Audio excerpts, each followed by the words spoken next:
Millionaire abandons wife for being infertile. 10 years later, he sees triplets identical to him crying at her funeral. Tell us in the comments where you're watching from. We'd love to know. Now, let's get into this incredible story.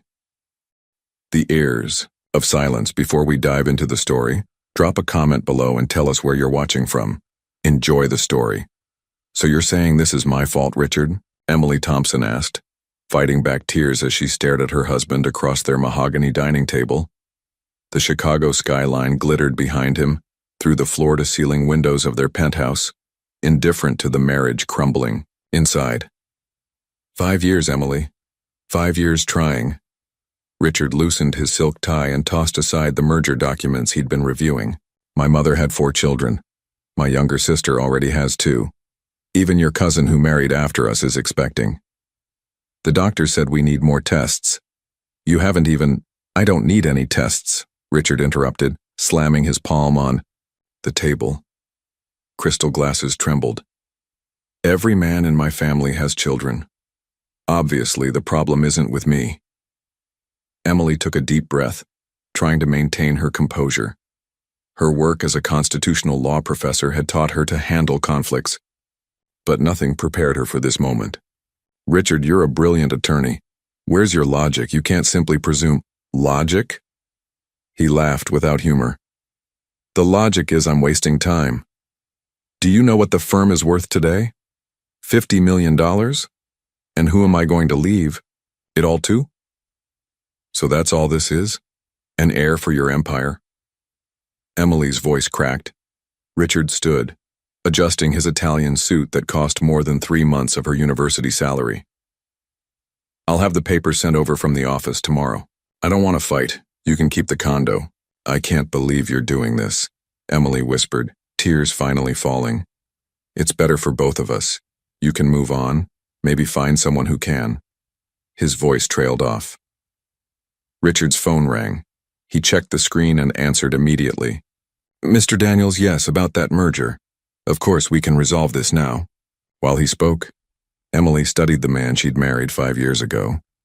The same man she'd met in law school when she was still an intern, and he was a promising young attorney. Now at 42, Richard Thompson was one of the most respected names in corporate law in Chicago.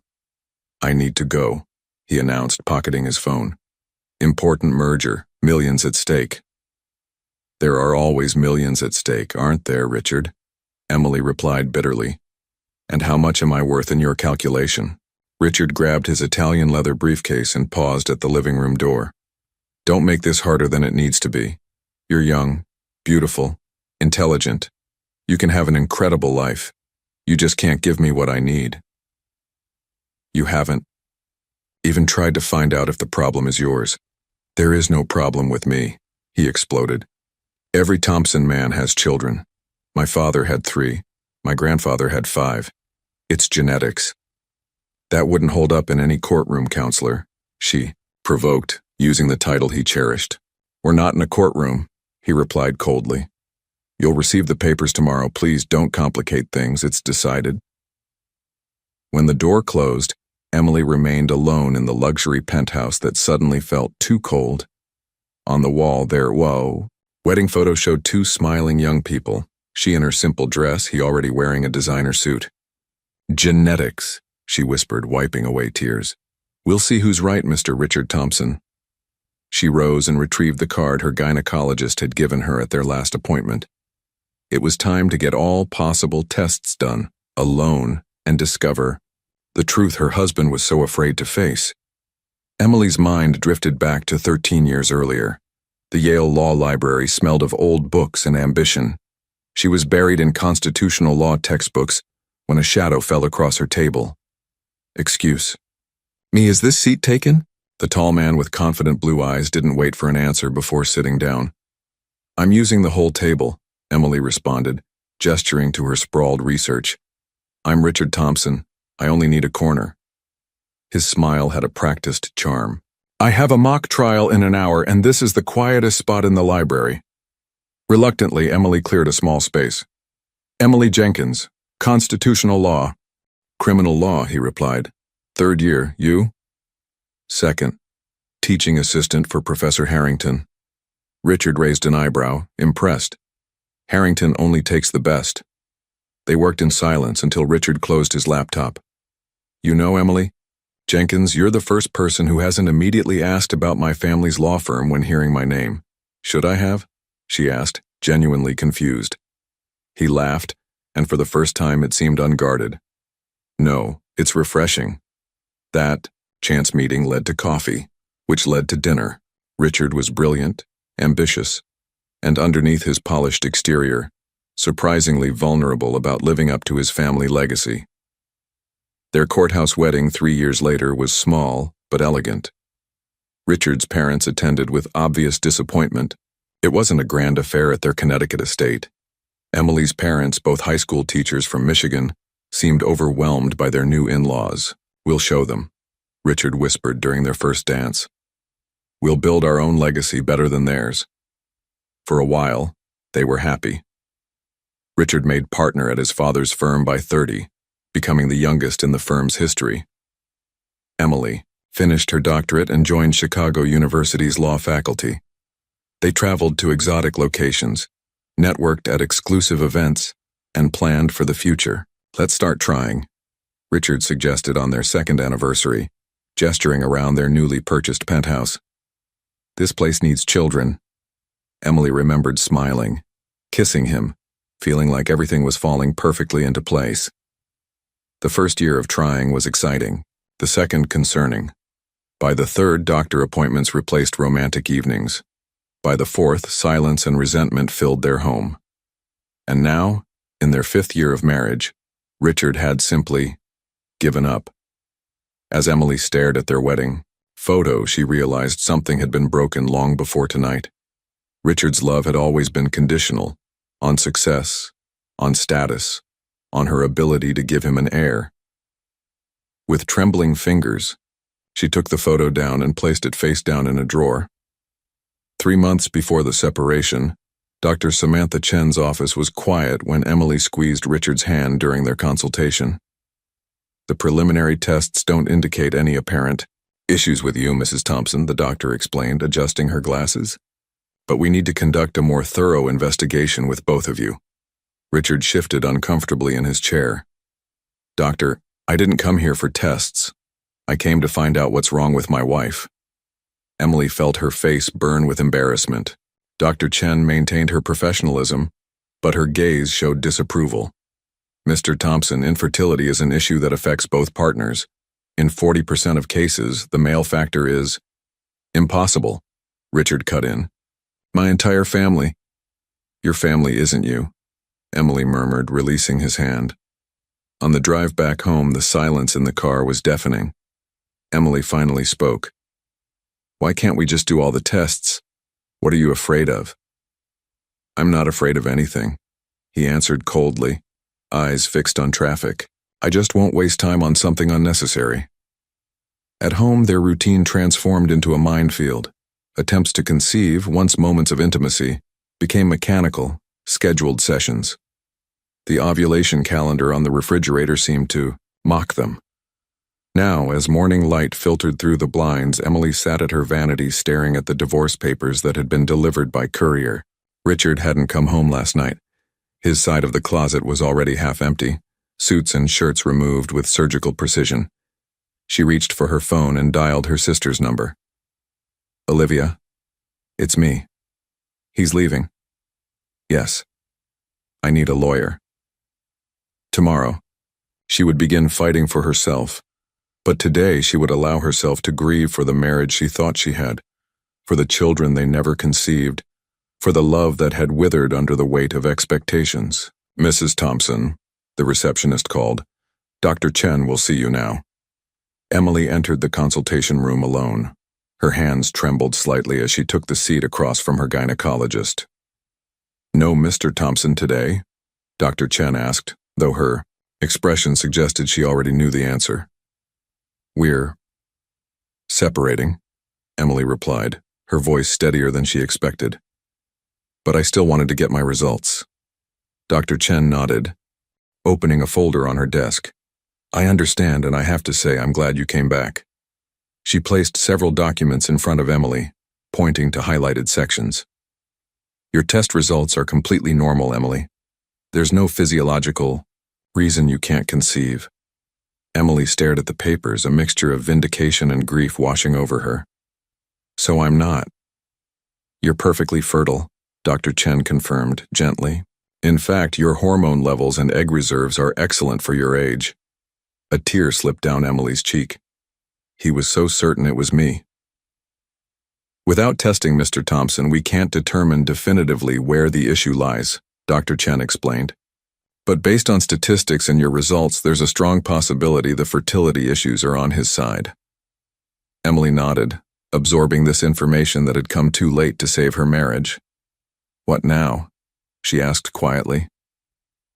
Dr. Chen leaned forward. That depends on what you want, Emily. The divorce is proceeding? Yes, it'll be final in 3 months. Then I suggest you take this time to think about your future. You have options if you still want children. Emily left the clinic, clutching the folder to her chest like armor. In her car, she sat motionless, staring at her phone. Richard needed to know.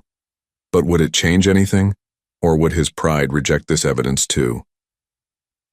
3 weeks later, Emily found herself outside Richard's office building. She hadn't been here in months. Not since the firm's Christmas party where Richard had introduced her as the brilliant professor rather than his wife. A subtle distinction that had stung at the time but now seemed prophetic. His assistant's eyes widened at the sight of her. Mrs. Thompson, he's in a meeting. I'll wait, Emily replied, taking a seat in the reception area. An hour passed before Richard emerged from the conference room, laughing with 2 other attorneys. He froze when he saw her. Emily, what are you doing here? We need to talk, privately, in his corner office with its spectacular view of Lake Michigan. Richard stood behind his desk, maintaining distance between them. If this is about the settlement, it's not, Emily interrupted, placing the folder on his desk. These are my test results. Complete fertility workup. I'm perfectly capable of having children, Richard. He glanced at the folder without opening. And you came here to what, prove me wrong? I came here because I thought you deserved to know the truth, she replied. The problem was never me. Richard's expression hardened. So now I'm the problem. That's not what Did you expect me to beg you to come back? Fall to my knees in remorse? Emily shook her head, suddenly seeing her husband, soon-to-be ex-husband, with painful clarity. No, I don't expect anything from you anymore. As she turned to leave, Richard called after her. The divorce papers. Have you signed them? Emily paused at the door. Yes, your empire is safe. But you should know, Richard, your legacy isn't. 2 months later, the divorce was final. Emily sat in her attorney's office, signing the last documents. He was quite generous with the settlement, her lawyer noted. Emily nodded. Guilt money, she thought. Or perhaps, knowing Richard, a way to ensure her silence about his potential infertility. What will you do now, Emily? Her attorney asked. She thought of the apartment she'd leased near the university, the department chair position she'd been offered, and the appointment she'd scheduled at the fertility clinic. I'm going to live on my terms, she answered, and write my own story. Professor Jenkins, your next class starts in 15 minutes. Emily looked up from her desk, momentarily disoriented. After 6 months, she still sometimes forgot she had reclaimed her maiden name. Thank you, Amanda. I'll be right there. She gathered her lecture notes on constitutional law and straightened the nameplate on her desk. Professor Emily Jenkins, Ph.D., Department Chair. The promotion had come as a surprise, though her colleagues insisted it was long overdue.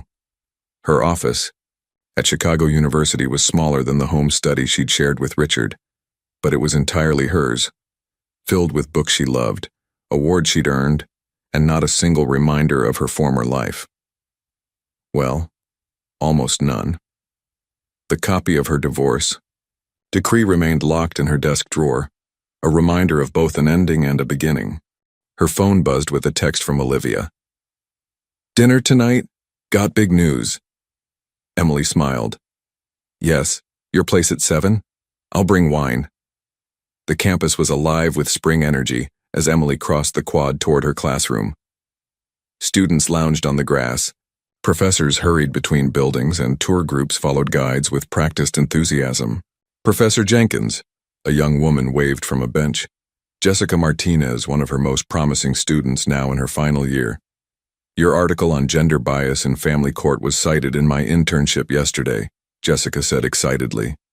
Judge Wilson mentioned you specifically. Emily felt a flush of professional pride. That's wonderful, Jessica. How's the internship going? Amazing, I'm learning so much. Actually, I wanted to ask. She hesitated. Would you write me a recommendation for Harper & Williams? They're accepting applications for their associate program. Of course, they'd be lucky to have you. Later, as Emily lectured on privacy rights and bodily autonomy, she caught herself touching her abdomen in a gesture that had become unconscious since her appointment at Lakeside Fertility Clinic 3 weeks ago. The court's decision establishes that reproductive choices fall within the constitutional right to privacy, she explained to the RAP students. This has profound implications for how we understand autonomy over our own bodies. The irony wasn't lost on her. After class, Emily drove to her sister's apartment in Lincoln Park. Olivia, younger by 2 years but often the more practical of the two, greeted her with a crushing hug. Let me look at you, Olivia said, stepping back. You look good, Em. Really good. I feel good, Emily replied, surprised to find it was true. What's your big news? Olivia beamed, holding up her left hand where a modest diamond sparkled. Mark, proposed last night? Oh my God, Emily squealed, grabbing her sister's hand. It's beautiful. How did he tell me everything? Over dinner, Olivia recounted her boyfriend's nervous but sweet proposal at the botanical garden. Emily listened, genuinely happy for her sister, yet feeling an undercurrent of something like longing. Enough about me, Olivia said, refilling their wine glasses. How was your appointment? Emily had told only her sister about her decision to explore single motherhood through sperm donation. Informative. A bit overwhelming, Emily admitted. Dr. Williams walked me through everything, the process, success rates, legal considerations. And I'm going forward with it. Olivia reached across the table to squeeze her hand. I'm proud of you, Em.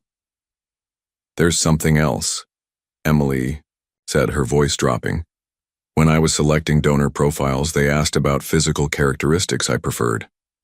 That makes sense.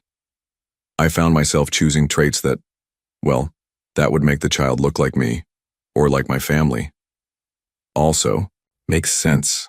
But I realized I was also selecting traits similar to Richard's. Olivia's eyebrows shot up. Why would you do that? Emily struggled to articulate what had been an instinctive decision. Not because I miss him or want some connection. It just seemed practical to have a child who might resemble both parents, even if one is just a donor. Are you sure that's all it is? I'm reclaiming my life, Liv. This isn't about Richard. It's about the family I always wanted, on my terms. Later, that night in her quiet apartment, Emily opened her laptop and logged into the clinic's secure portal.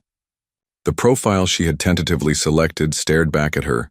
Donor number 8742, height 6'2", hair, dark brown eyes, blue education, JD Ivy League interests, chess, swimming, classical music. Her finger hovered over the confirm selection button. Was she making the right choice? Would this decision one day be questioned by her child, by others, by herself? With a deep breath, she clicked, setting in motion a future she could only begin to imagine. Today we're honored to welcome Dr. Nathan Miller, one of the country's foremost experts on medical ethics and reproductive law. Dean Harrison's introduction echoed through the packed university auditorium. Emily sat in the second row, surrounded by colleagues from the law faculty. As chair of the department, she'd been instrumental in arranging this distinguished lecture series, though she hadn't expected to find the first speaker quite so compelling. Dr. Miller approached the podium with quiet confidence. Tall with salt and pepper hair and kind eyes behind modern glasses, he appeared to be in his early 40s. His reputation preceded him. Harvard Medical School, Johns Hopkins Fellowship, landmark publications on patient autonomy. "Thank you for that generous introduction," he began with a warm smile. "I'm delighted to be at Chicago University to discuss the ethical frontiers of reproductive medicine." Emily found herself leaning forward slightly, notepad ready, but momentarily forgotten. "The technology that allows us to create life outside the womb has advanced faster than our legal and ethical frameworks," Dr. Miller continued. "Today I'd like to explore how these gaps affect real people making the most personal decisions imaginable." For the next hour, he spoke eloquently about the intersection of law, medicine, and human dignity. Emily was impressed by his balanced approach, rigorous in analysis but deeply compassionate in application. During the Q&A session, Emily raised her hand. "Dr. Miller, you mentioned the varying legal status of anonymous donors. Could you elaborate on how the courts are treating donor privacy versus a child's right to genetic information?" Their eyes met across the auditorium. "Excellent question, Professor Jenkins, Emily Jenkins." He nodded with recognition. "I cited your article on family court bias in my last paper. To answer your question." His thoughtful response sparked a brief exchange that continued after the lecture ended, as faculty and guests gathered for a reception in the law building's atrium. "Professor Jenkins," Dr. Miller approached holding 2 glasses of wine. "I hoped we might continue our discussion." She accepted the glass with a smile. "Please, call me Emily." "Nathan," he offered in return. "Your question touched on something I've been researching for my next book, the evolving definition of parenthood in an age where genetics, gestation, and child-rearing might involve different individuals." Their conversation flowed easily from legal precedents to ethical dilemmas, from theoretical frameworks to practical implications. Emily found herself sharing more than she'd intended about her courses and research, drawn in by his genuine interest and insightful comments. "I should mention I'm in Chicago for a month as a visiting scholar at Northwestern," Nathan said as the reception wound down. "I'd love to continue this conversation sometime, perhaps over coffee?" Emily hesitated only briefly. "I'd like that." The following week they met at a quiet cafe near campus. Their academic discussion quickly gave way to more personal conversation. His work with international medical rights organizations, her passion for teaching constitutional law, shared tastes in literature and music. "What brought you to medical ethics specifically?" Emily asked, curious about his path. Nathan's expression grew reflective. "My sister had fertility issues years ago. The legal and ethical maze she navigated to have her daughter was eye-opening. I was already practicing medical law, but that experience showed me how deeply personal these supposedly academic questions really are." Emily nodded, feeling a surprising connection. "The law can feel very abstract until it touches your life directly." "Exactly." His gaze was warm but respectful. "May I ask what drew you to constitutional law?" "The foundation of everything," she replied. "How we define rights, freedoms, personhood. It all starts there. And ends there too sometimes," he added, thoughtfully. As they parted ways later, Nathan hesitated. "I'm giving a talk on reproductive autonomy at the medical school next Thursday. It's more specialized than the lecture series, but you might find it interesting." "I'd like that," Emily said, surprised by how much she meant it. Over the next 3 weeks, what began as professional courtesy evolved into genuine friendship. They attended each other's lectures, exchanged articles and book recommendations, and met for coffee or dinner to discuss ideas that spanned their fields. Emily found herself looking forward to these meetings more than she cared to admit. Nathan was brilliant without arrogance, kind without condescension, and attentive without expectation. Qualities she'd forgotten could exist in combination.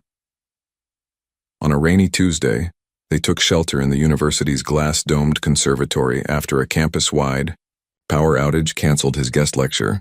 "Nature's way of forcing academics to take a break," Nathan joked as they walked among tropical plants. I have a confession, Emily said suddenly. I've been thinking about something you said in your first lecture, about reproductive choices, reflecting our deepest values. Oh? His expression was open, encouraging.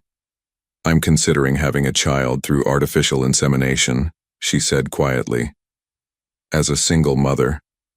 She hadn't planned to share this with anyone but Olivia, yet the words came easily with Nathan.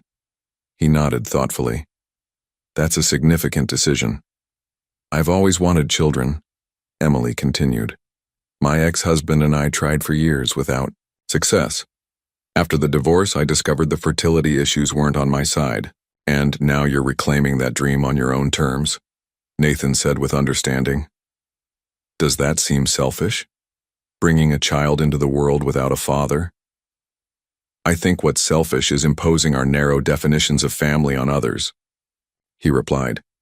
Children need love, stability, and support. There are many ways to provide that. Emily felt something tight in her chest loosen. I've already selected a donor. I have an appointment at Lakeside Fertility next week to begin the process. Lakeside has an excellent reputation, Nathan nodded. Dr. Williams is a leader in the field. How did you know I'm seeing Dr. Williams? He smiled. She uses my ethics, guidelines in her practice. Small world. As they finished their impromptu conservatory tour, Nathan hesitated at the entrance. Emily, I hope this doesn't cross any boundaries, but if you ever want someone to talk to about this process, someone who understands the medical and legal aspects, I'm here. The genuine concern in his eyes touched her. Thank you, Nathan. That means more than you know. Walking to her car, Emily realized she was smiling despite the rain. For the first time in years, she felt not just understood, but supported in her choices, a feeling as unexpected as it was welcome.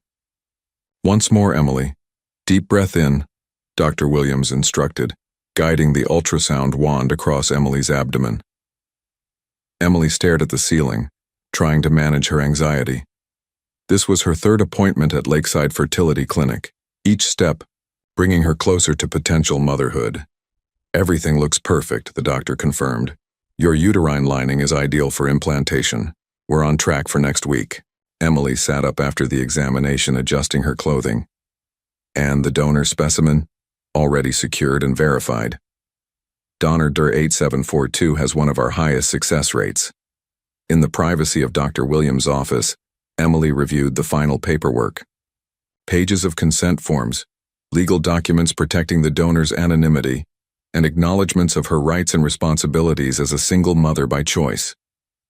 Any final questions before we schedule the procedure? Dr. Williams asked. Emily hesitated. Is it normal to feel terrified? The doctor smiled warmly. Completely normal. Every parent-to-be feels that way, whether they're doing this alone with a partner or through traditional means. Outside the clinic, Emily found Nathan waiting on a bench reading a medical journal. She'd been surprised when he offered to drive, her to the appointment even more surprised when she accepted. How did it go? He asked, closing his journal. Good. We're set for next week.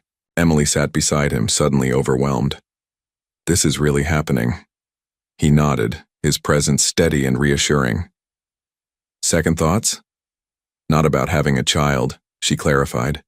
Just the magnitude of it all. That never goes away, from what I've observed, Nathan said. My sister says parenthood is constantly realizing you're in over your head, then somehow finding your footing anyway. Emily laughed. That's comforting, I think. Let me buy you lunch, he suggested. Celebrate this milestone. At a nearby cafe, Emily found herself sharing details she'd kept private even from Olivia. I've been reading everything I can find on solo parenting, she admitted. Building support networks, financial planning, how to answer the inevitable, questions from a child about their origins. You're already being a thoughtful mother, Nathan observed.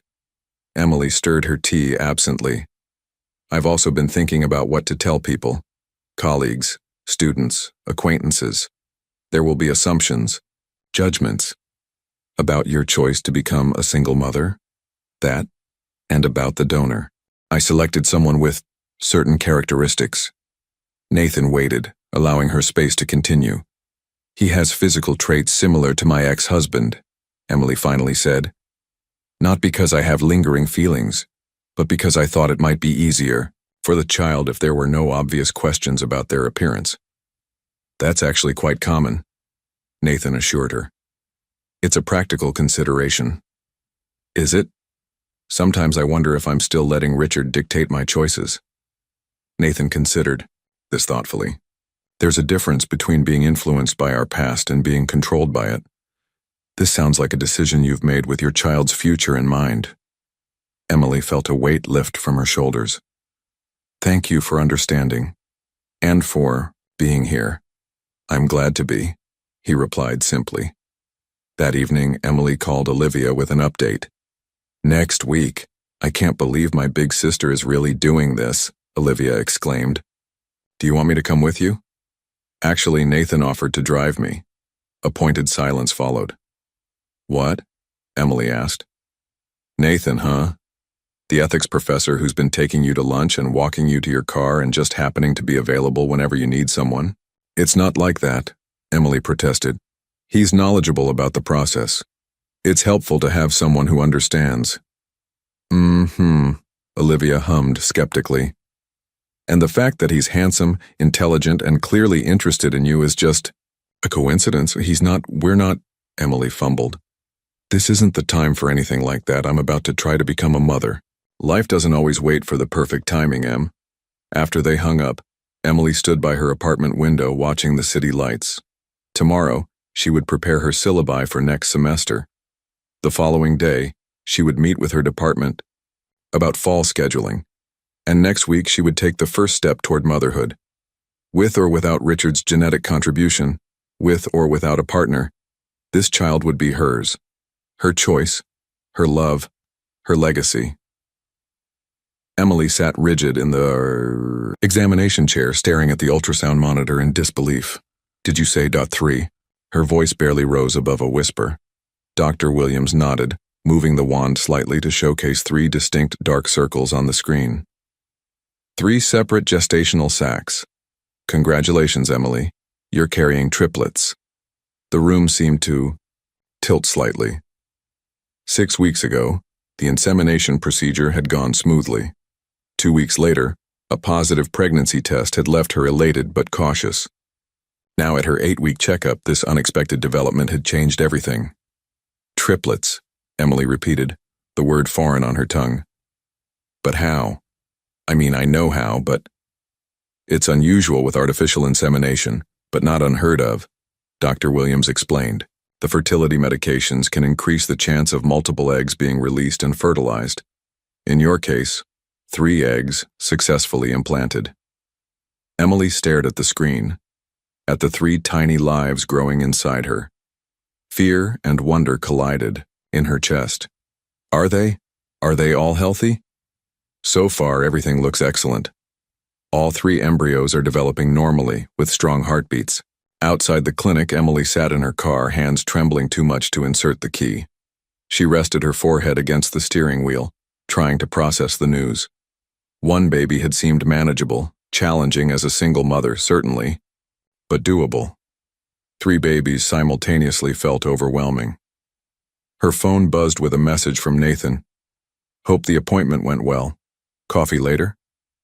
Emily stared at the text, suddenly desperate to talk to someone who would understand the medical implications. Before she could second-guess herself, she called him. "Nathan, are you free now? I need to talk." An hour later, they sat in a quiet corner of the university botanical garden, away from curious colleagues and students. "Triplets," Nathan said, processing the news. "That's wow." "I know," Emily agreed, still dazed. "I kept asking Dr. Williams if she was sure." "How are you feeling about it?" Emily sighed, grateful for his straightforward question. "Terrified, excited, overwhelmed.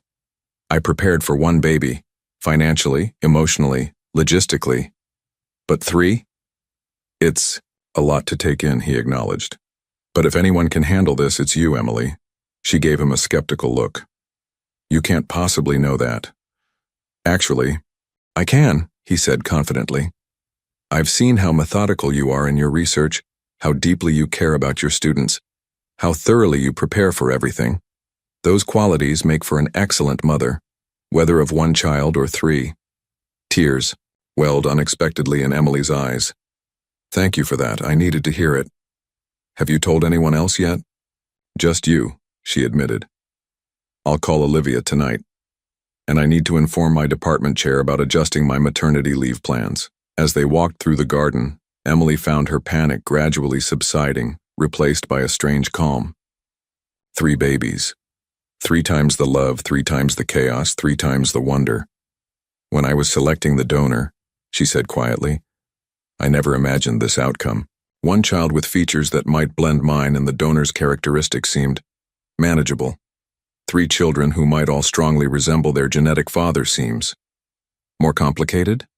Nathan suggested. Yes. They paused by a reflecting pool, watching koi fish dart beneath lily pads. Emily, Nathan said carefully, I know this isn't the time, but I want you to know that I'm here, not just as a friend who understands the medical aspects, but as someone who cares about you. Whatever support you need, you don't have to do this alone. The sincerity in his eyes touched her deeply. Thank you, she replied softly. That means more than I can say. That evening, after sharing the news with a jubilant Olivia, I'm going to be an aunt 3 times over, Emily sat on her balcony cradling a cup of herbal tea, one hand resting on her still flat abdomen. Hello in there, she whispered. This isn't what any of us planned, but we'll figure it out together. As the city lights blinked to life around her, Emily felt something she hadn't expected, a sense of rightness, of pieces falling into place. Whatever challenges lay ahead, these 3 unexpected lives were already hers to love, protect, and guide. Richard Thompson, with his empire and desperate need for an heir, would never know what he had lost. Push, Emily. You're almost there, Dr. Williams encouraged from behind her surgical mask. Emily, drenched in sweat and utterly exhausted after hours of labor, gripped the sides of the hospital bed and summoned her last reserves of strength. The delivery room buzzed with activity, nurses monitoring 3 separate sets of vital signs, pediatric specialists standing by, Nathan holding her hand despite her nearly crushing his fingers. I see the head, Dr. Williams announced. One more big push. With a primal cry, Emily bore down. Seconds later, a high-pitched wail filled the room. It's a boy, Dr. Williams declared, quickly passing the tiny infant to a waiting nurse. No time to rest, baby number 2 is coming. 4 minutes later, a second cry joined the first. Another boy, and 3 minutes after that, and a girl. You did it, Emily. Through tears of exhaustion and joy, Emily watched as 3 tiny humans, each weighing barely 5 pounds, were quickly assessed, swaddled, and finally miraculously placed in her arms one by one. Alexander, she whispered to the firstborn, who gazed up with unfocused eyes. Benjamin, to the second, who was already sleeping. Charlotte, to the third, whose tiny fingers curled reflexively around Emily's thumb. Nathan stood beside the bed, his eyes suspiciously bright. They're perfect, Emily, all 3 of them. Later, in a private room filled with flowers from colleagues and 3 bassinets arranged in a semicircle, Emily's parents and Olivia crowded around, marveling at the triplets. They looked just like you did as a baby, her mother insisted. Though, Emily could already see hints of the donor's contributions. The shape of Alexander's ears, Benjamin's chin, Charlotte's brow. 3 at once, her father kept repeating, both proud and dazed. My sensible plan everything daughter ended up with instant triplets. Nothing sensible about it, Emily laughed tiredly. But everything right? Nathan appeared in the doorway, with coffee for the adults and a stuffed animal for each baby. Over the past 6 months, he had become Emily's rock, accompanying her to appointments, helping assemble nursery furniture, even attending childbirth classes as her partner, despite the curious glances from other couples. The nursing staff is asking about the birth certificates, he said quietly to Emily. They need the full names. Emily looked at her 3 sleeping miracles. Alexander James Jenkins, she decided. Benjamin Thomas Jenkins. Charlotte Olivia Jenkins. Her sister gasped at the middle name. Really? Who else would I name her after? You've been there for everything. After her family departed, promising to return the next day to help her settle at home, Emily found herself alone with Nathan and the triplets. I never properly thanked you, she said softly, for everything these past months. Nathan smiled, gently rocking Benjamin's bassinet when he stirred. No thanks needed. It's been my privilege to be part of this journey. Emily watched him with the babies, his natural ease both surprising and touching. Most men would have run screaming at the prospect of befriending a pregnant woman with triplets on the way. I'm not most men, he replied simply. The moment stretched between them, full of unspoken possibility. Then Charlotte began to fuss, and the practical needs of newborns took precedence over adult emotions. 6 weeks later, Emily sat in her living room surrounded by baby paraphernalia, attempting to grade papers while all 3 infants miraculously napped at once. The doorbell's chime sent her diving for the mute button on the baby monitor. Nathan stood on her doorstep with groceries and a takeout bag that smelled heavenly. Thought you might appreciate dinner that requires neither cooking nor cleaning, he said, surveying her disheveled appearance with a smile that held nothing but warmth. You are a lifesaver, Emily declared, ushering him in. They just fell asleep, all 3 at the same time, which basically makes this the equivalent of a solar eclipse in terms of rarity. As they ate on the couch amid burp cloths and tiny socks, Emily felt a wave of gratitude so intense it brought tears to her eyes. What is it? Nathan asked, concerned. This isn't how I imagined my life would be, she admitted. But somehow it's better than anything I could have planned. Before Nathan could respond, Alexander's cry came through the monitor, soon joined by his siblings in a chorus that Emily was learning to distinguish by pitch and urgency. Duty calls, she sighed, rising. Our dinner will wait, Nathan assured, her already heading toward the nursery beside her. Our dinner, Emily thought.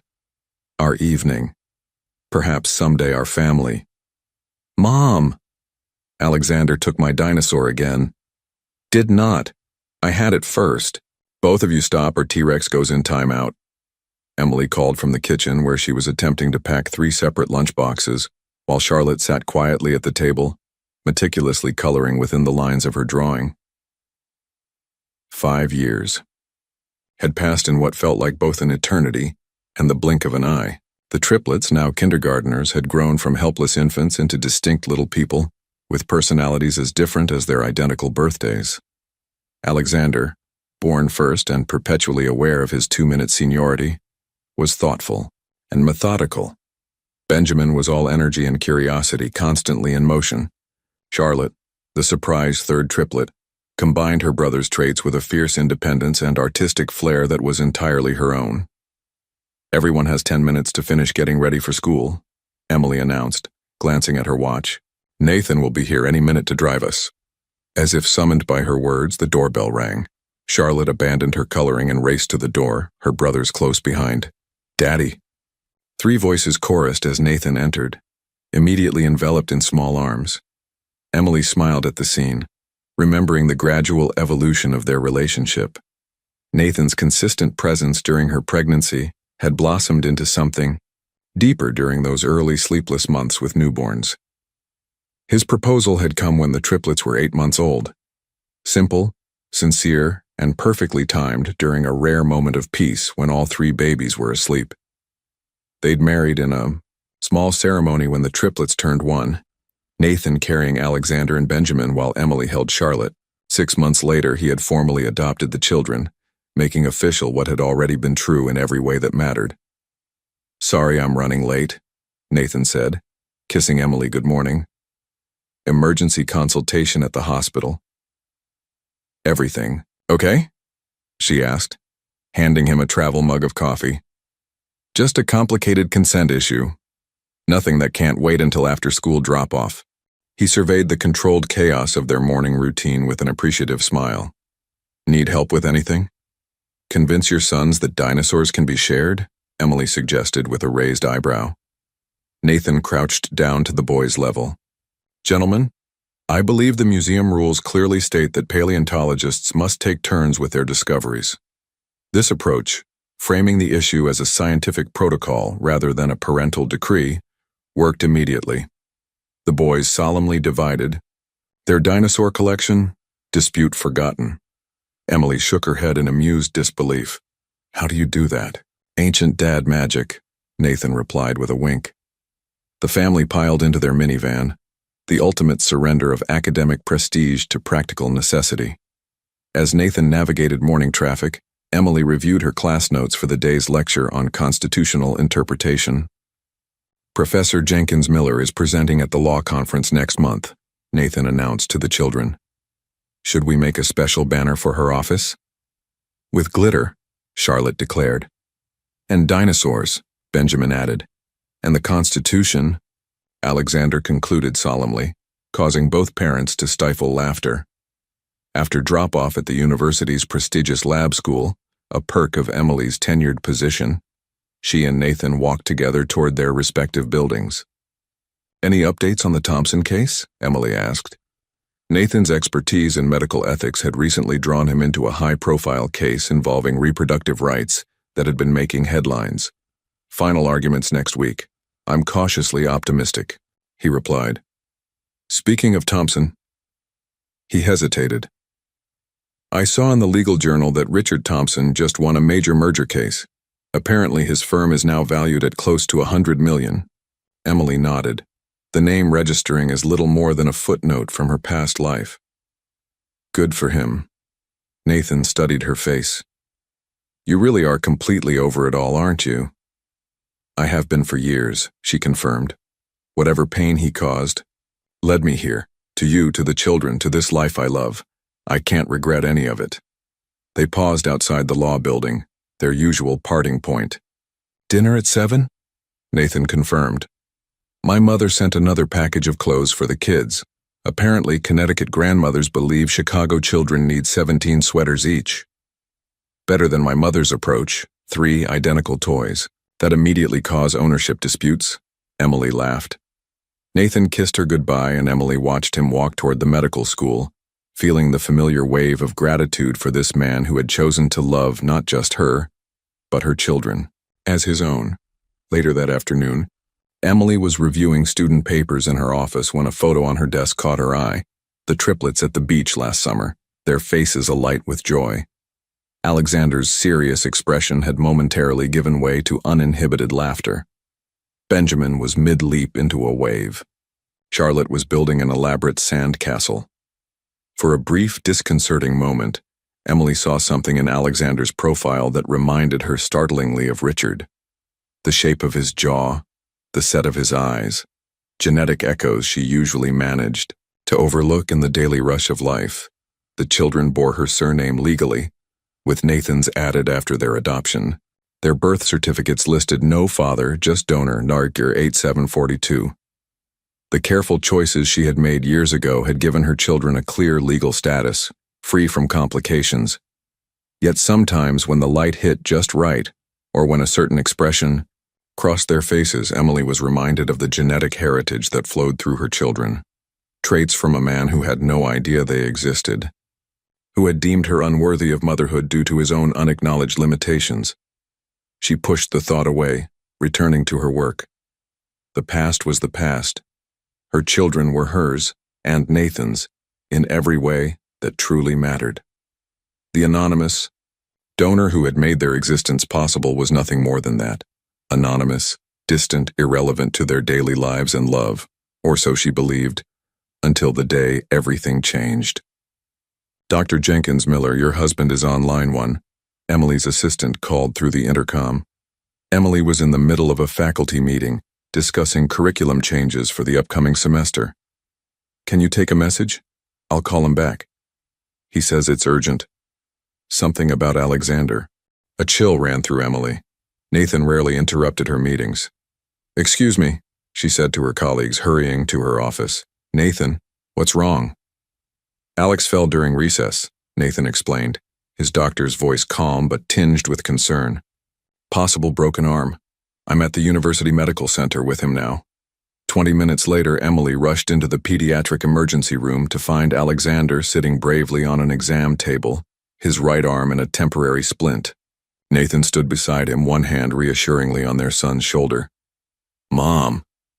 Alexander's face brightened despite his pain. "I fell from the monkey bars. Dr. Simmons says I need a cast." Emily kissed his forehead, relief replacing her panic. "That's quite an adventure, sweetheart. I told Ben and Charlie not to climb so high, but then I fell instead," he explained earnestly. It was very ironic. Emily and Nathan exchanged amused glances at their 8-year-old's vocabulary. "Where are your brother and sister?" Emily asked. "My teaching assistant took them to the faculty lounge," Nathan explained. "Your parents are on their way to pick them up." The next hour passed in a blur of x-rays, forms, and finally the application of a blue cast that Alexander deemed scientifically interesting. By evening, all 3 children were settled at home, Benjamin and Charlotte taking turns signing their brother's cast with careful concentration. After bedtime stories and lights out, Emily collapsed onto the living room sofa beside Nathan. "Some day," she sighed, resting her head on his shoulder. "Some kid," Nathan replied with a chuckle. "The orthopedist said she rarely sees 8-year-olds who can accurately describe the radius and ulna. Wonder where he gets that from, Dr. Miller?" Nathan smiled, pulling her closer. "Actually, I've been meaning to talk to you about something related to that." Emily raised an eyebrow. "To broken arms?" "To genetics, actually," he clarified. "Benjamin's teacher mentioned he's showing remarkable aptitude for mathematics, well beyond grade level. She suggested advanced testing." "That's wonderful," Emily said, then noted Nathan's pensive expression. "Isn't it?" "It is," he agreed. "It just got me thinking about nature versus nurture, about what traits come from where." Emily tensed slightly. "The kids have your influence every day. You're their father in every way that matters." "I know that," Nathan assured her. "And I couldn't love them more if they shared my DNA. But I wonder if someday they'll have questions about their biological origins that we should be prepared to answer." Emily had considered this inevitability, but always as a distant future concern. They're only 8, and already noticing patterns. Last week, Charlotte asked why she and her brothers all have the same birthday when most siblings don't. Emily smiled despite her unease. "What did you tell her?" "That they were a special package deal." She seemed satisfied with that for now. They sat in comfortable silence, both contemplating the complexities of the conversation that would someday come. "I ordered something," Nathan admitted finally. "A book about discussing donor conception with children. It's age-appropriate, addresses different family structures. I thought we could review it together, decide if the timing is right." Emily squeezed his hand, grateful for his thoughtfulness. "That sounds perfect." Later that night, unable to sleep, Emily opened her laptop to finish grading papers. A news alert popped up in her email, her university's press office highlighting faculty achievements. The headline caught her eye. "Law School to Honor Distinguished Alumni at Annual Gala." Scanning the article, a familiar name leapt from the screen. Richard Thompson would be receiving the Distinguished Alumni Achievement Award next month. There was even a photo, Richard looking older but still commanding, silver threading through his dark hair, standing before the Chicago skyline with the confidence of a man who owned the world. Emily closed the laptop, suddenly transported back to another life, arguments about fertility, accusations, the cold delivery of divorce papers.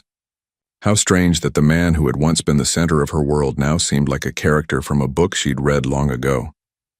She glanced at the family photos lining their hallway, the triplets' birth, their first birthday with Nathan, family vacations, ordinary moments made extraordinary by love. Richard Thompson had rejected her based on a flawed assumption about her worth. In doing so, he had set her free to find something far more valuable than his empire could ever be.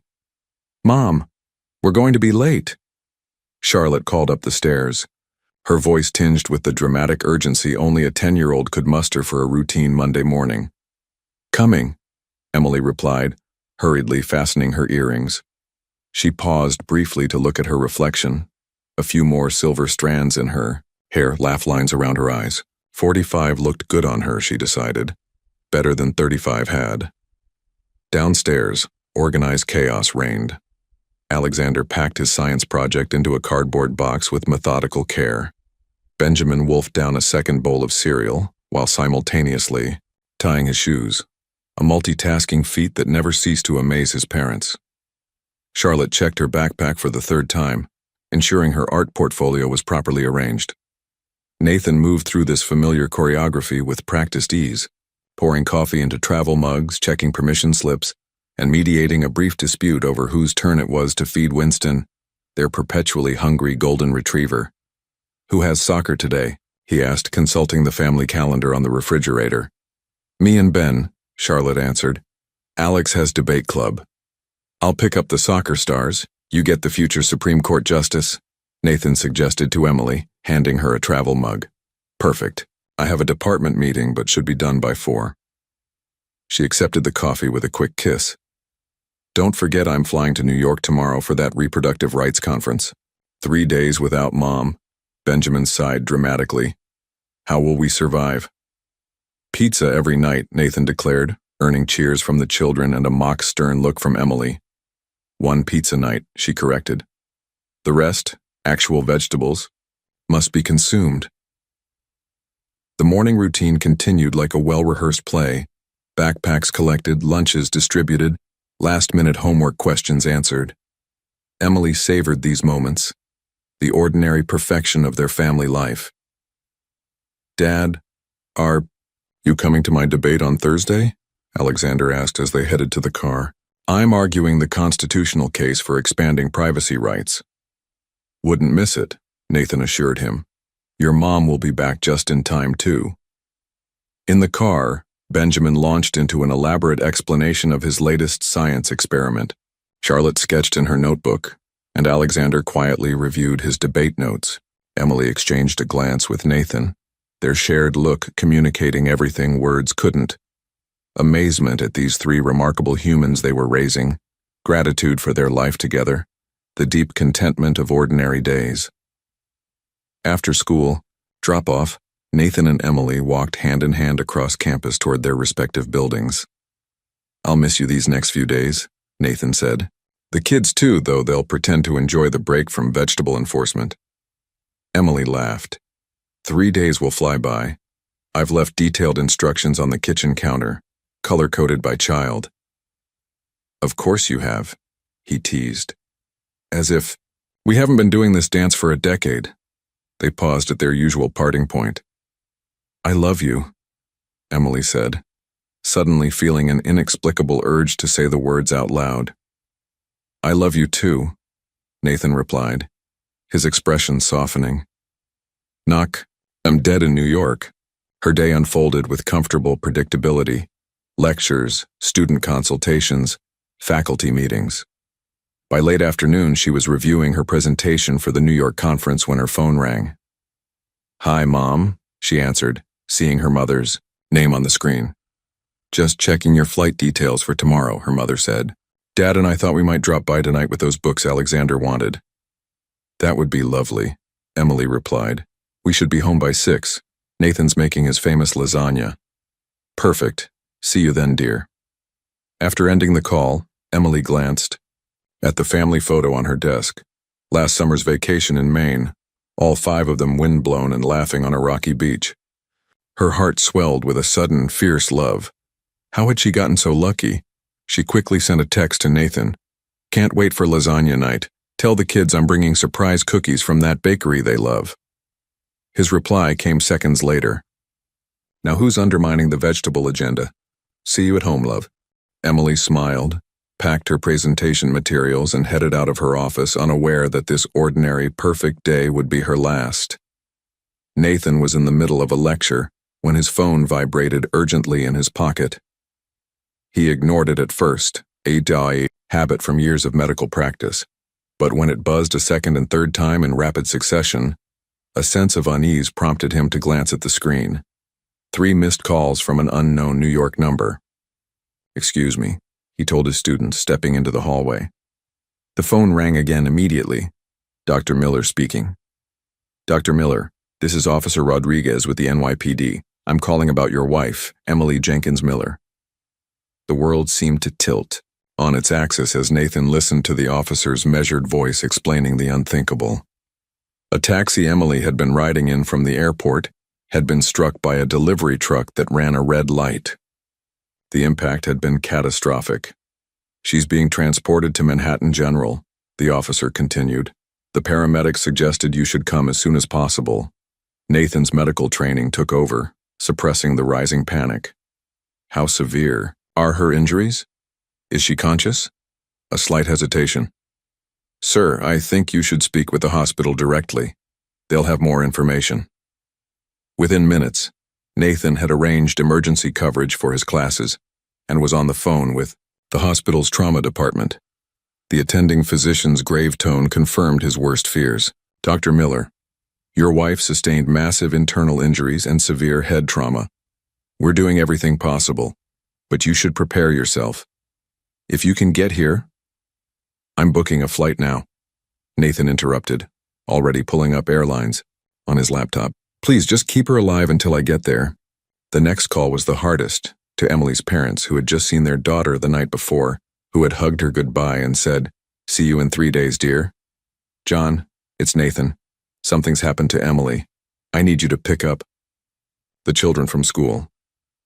How did one prepare children for such news? Nathan's mind raced as he threw clothes into a suitcase. Should he tell them before leaving? Wait until he knew more. His years of delivering difficult medical news to patients offered no guidance for telling 3 10-year-olds that their mother might not come home. In the end, time made the decision for him. His flight was departing in 90 minutes. Emily's parents arrived at the house, ashen-faced but resolute. We'll keep them home from school tomorrow, John said, his voice breaking. Call us the moment you know anything. Don't tell them yet, Nathan pleaded. Not until I can be with them, or until we know for certain. The flight to New York was the longest 2 hours of Nathan's life. He alternated between frantic prayers and clinical calculations of survival rates for multi-system trauma. His medical knowledge, usually a comfort, now tortured him with precise understanding of what Emily might be enduring. When his phone rang immediately after landing, he knew before answering. Dr. Miller? This is Dr. Patel at Manhattan General. I'm so sorry, but your wife succumbed to her injuries 15 minutes ago. We did everything possible, but the trauma was too extensive. Nathan sank into an airport chair, his legs no longer able to support him. Was she in pain? At the end? No, the doctor assured him. She never regained consciousness after the accident. The next 24 hours passed in a blur of medical forms, funeral arrangements, and the surreal task of packing Emily's conference materials from a hotel room she had never reached. Nathan moved through it all with mechanical detachment, postponing his own grief until the most pressing decisions were made. Then came the moment he had been dreading above all others. Sitting in Emily's parents' living room, surrounded by her childhood photos, Nathan gathered the triplets close. I need to tell you something very difficult, he began, his doctor's composure finally crumbling. There was an accident in New York. Mom was hurt very badly. But doctors fixed her, right? Benjamin asked, his voice small. Nathan shook his head, tears flowing freely now. No, buddy. The doctors tried everything, but Mom's injuries were too severe. She died yesterday afternoon. The children's reactions cut him to the core. Alexander's stunned silence, Benjamin's immediate denial, Charlotte's heartbreaking wail. As he gathered all 3 into his arms, their small bodies shaking with incomprehensible grief, Nathan made a silent promise to Emily. I will protect them. I will love them enough for both of us. Always. Richard. Thompson adjusted his tie in the car mirror before stepping out into the spring sunshine. He hadn't planned to attend the funeral. He'd only learned of Emily's death through a law school alumni newsletter. But something had drawn him here. A need for closure, perhaps, or simple curiosity about the life of the woman who had once been his wife. The university chapel was already filling with mourners when he slipped in, taking a seat in the last row. Faculty members in academic regalia, students clutching handwritten notes, family friends carrying flowers. Emily had clearly been beloved by many. In the 15 years since their divorce, Richard had thought of her occasionally, usually when something reminded him of their law school days or when he heard her name mentioned in academic circles. He had followed her career from a distance, noting her publications and promotions with detached interest. His own life had taken the trajectory he'd planned. He'd built Thompson Legal into a powerhouse firm valued at over $100 million. His marriage to Judge Vanessa Parker had lasted 6 years before ending in another childless divorce. At 57, Richard had everything he'd worked for, except the one thing he'd originally divorced Emily to acquire: an heir. The irony wasn't lost on him. Medical tests years after their split had confirmed what Emily had suggested. The fertility issue had indeed been his. But pride and momentum had kept him from ever acknowledging this to her, and eventually it seemed too late for such admissions. The organ music shifted, signaling the start of the service. Richard straightened in his seat as the immediate family entered. First came an older couple, Emily's parents, he assumed, though they looked much frailer than he remembered. Then a woman who resembled Emily, her sister Olivia, if memory served. Finally, a tall, distinguished man with graying temples entered, guiding 3 children before him. Richard's breath caught in his throat. The children, clearly triplets despite their individual expressions, appeared to be about 10 years old. 2 boys and a girl, all with dark hair, straight noses, and unmistakable blue eyes. The first boy walked with a solemn, measured pace, his posture painfully familiar. The second had the same features but moved with nervous energy, unable to stand completely still even in his grief. The girl between them had Emily's chin but otherwise could have been a younger feminine version of. Richard felt the blood drain from his face. Of him. They looked like him. It wasn't possible. He and Emily had been divorced for 15 years. These children couldn't be more than 10 or 11, and yet, as they turned to sit in the front pew, the profile of the first boy was so strikingly similar to his childhood photos that Richard felt physically struck. Throughout the service, he barely heard the eulogies and prayers, his attention fixed on the 3 small figures in the front row. The man beside them, Dr. Nathan Miller, according to the program, kept a protective arm around the children, occasionally wiping tears from his own eyes or comforting one of the triplets when their composure broke. Emily Jenkins Miller leaves behind her husband, Dr. Nathan Miller, and their beloved children, Alexander, Benjamin, and Charlotte. The minister intoned. Jenkins Miller. She had kept her maiden name professionally then, and Miller must be their stepfather or adoptive father. Richard's mind raced, calculating timelines, possibilities, implications. When the service concluded, mourners filed past the family, offering condolences. Richard lingered, watching the interactions from a distance. The triplets accepted hugs and kind words with varying degrees of composure. The serious one stoic, the energetic one fighting tears, the girl openly weeping against her father's side. Richard found himself moving forward in the line, drawn by an inexplicable force. When he finally stood before the family, Dr. Miller looked up with the polite, vacant expression of one receiving too many condolences to process individually. "I'm sorry for your loss," Richard said formally. Then, his eyes shifting to the children. "Emily and I were colleagues many years ago." The serious boy, Alexander, looked up sharply, studying Richard with an intensity that sent a chill down his spine. Those eyes. His eyes. "Thank you for coming," Dr. Miller replied, his arm tightening almost imperceptibly around the children as Richard walked away. His legal mind was already assembling facts, formulating questions, and considering implications that would soon shatter multiple lives. 3 days after the funeral, Nathan sat at the kitchen table sorting through condolence cards while the children slept upstairs. The house felt impossibly quiet without Emily's presence. No gentle humming as she worked, no keyboard tapping late into the night, no soft footsteps checking on the children. The doorbell rang, startling him from his grief. At 9 p.m. it was too late for the well-meaning neighbors who had been dropping off casseroles and too early for the occasional college student confusing their address with the fraternity down the street. Nathan opened the door to find a distinguished older man in an expensive suit, flanked by two younger men carrying briefcases. "Dr. Miller?" The older man asked. "I'm Richard Thompson. These are my associates. We need to speak with you about a matter of some urgency." Nathan's body went cold with recognition. Emily had described her ex-husband many times. His commanding presence, his authoritative tone, his absolute certainty in his own rightness.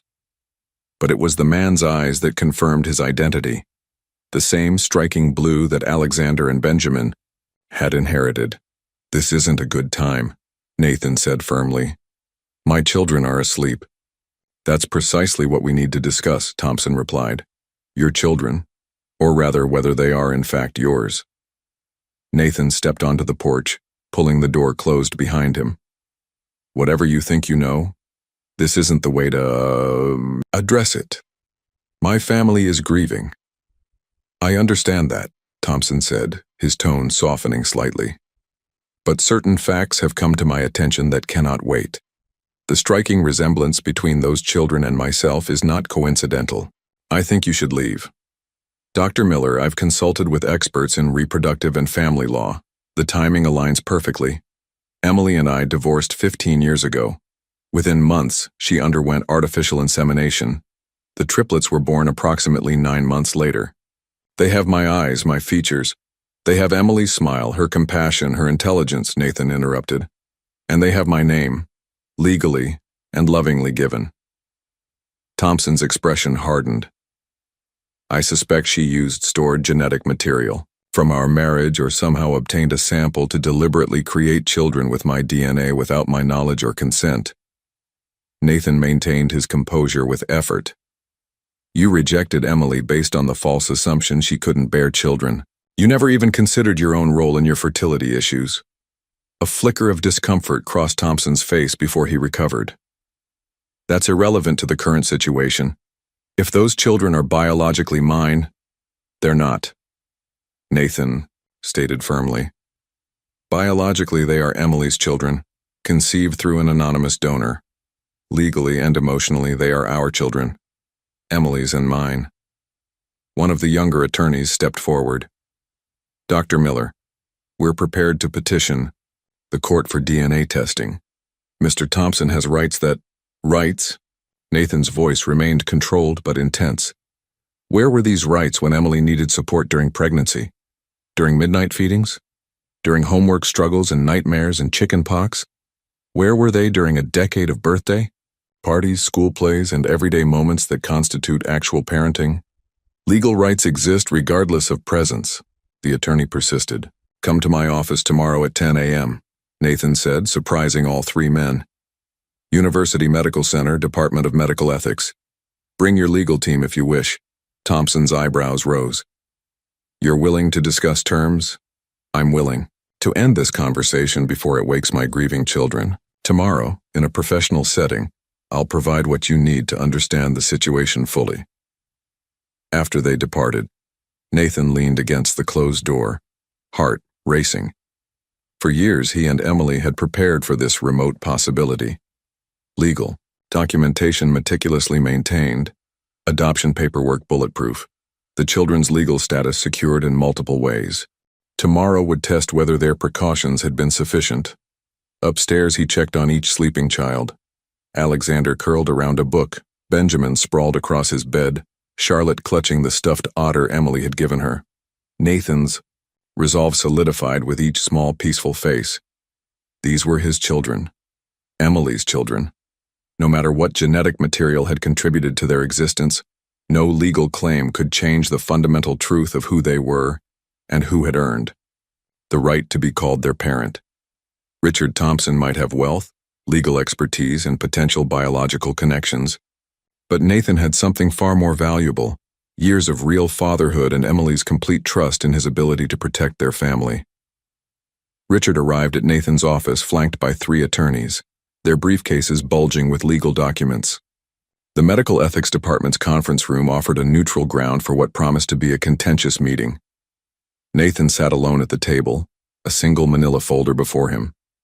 No legal representation, no show of force, just calm certainty. "Dr. Miller," Richard began, "I appreciate your willingness to meet. My attorneys have prepared." "Before we proceed," Nathan interrupted gently, "I'd like you to look at something." He opened the folder and pushed a document across the table.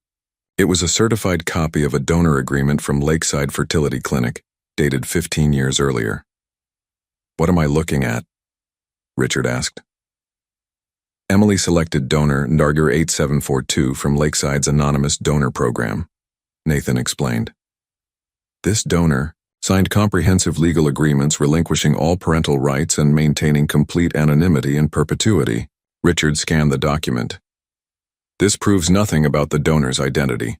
Nathan slid forward another paper, a birth certificate listing Emily Jenkins as mother, father listed as anonymous donor.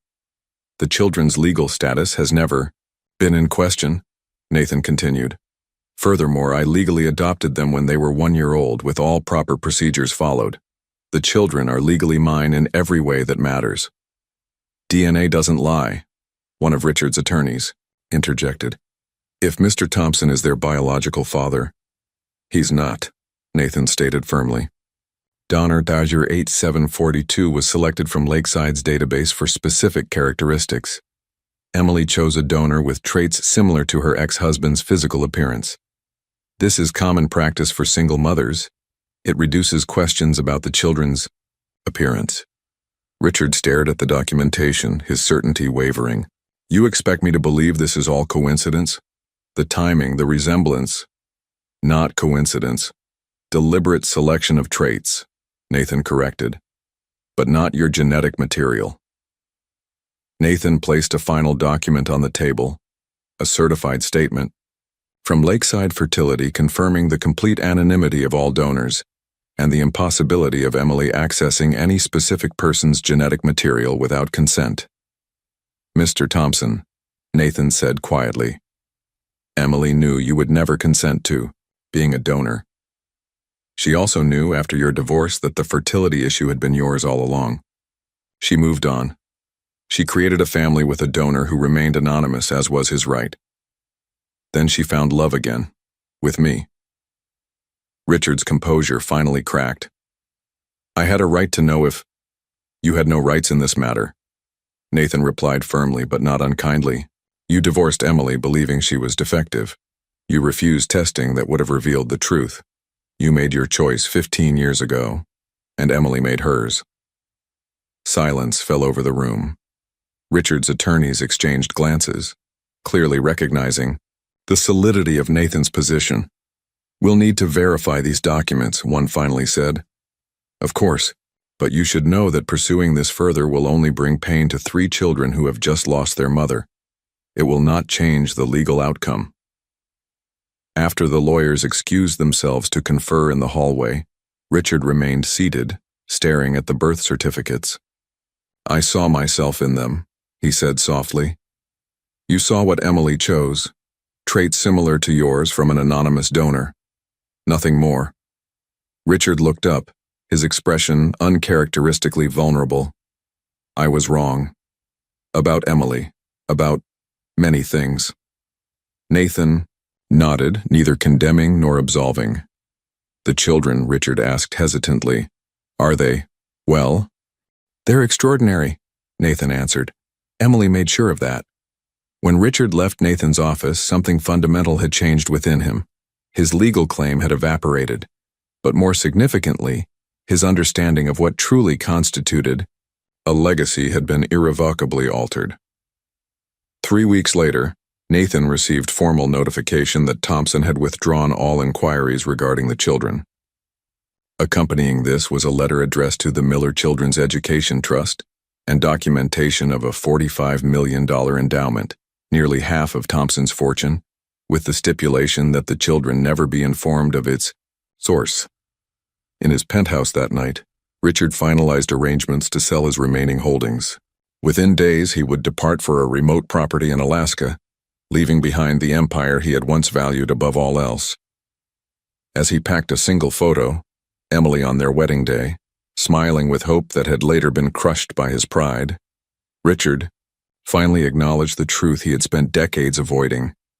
His greatest failure had not been his inability to father children, but his inability to recognize what true fatherhood meant.